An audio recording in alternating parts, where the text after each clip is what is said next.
happy for results. This is very important because maybe one day, the God don't have the team to score. We lost today many opportunity to score. Maybe it's 1-1, but I am very happy because my team played good. This is very important because this give the hopes for the future. Any opponent or what, we just concentrate on our training with the help of our coach. We are going all out, to get anything we can get in our way, in our home games at home in this January. Very nice. This year, this championship, the Churchill Brothers won something more than the results. The other teams have a threat from Churchill Brothers, and this is very good. Okay.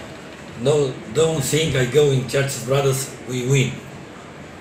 Now all the team come here with the flat, and this is very good for maturity of our team. Yes. Boys did well, and we did our best today, and then we have the 3 points we needed. Yes. So next match you are going to score more goals.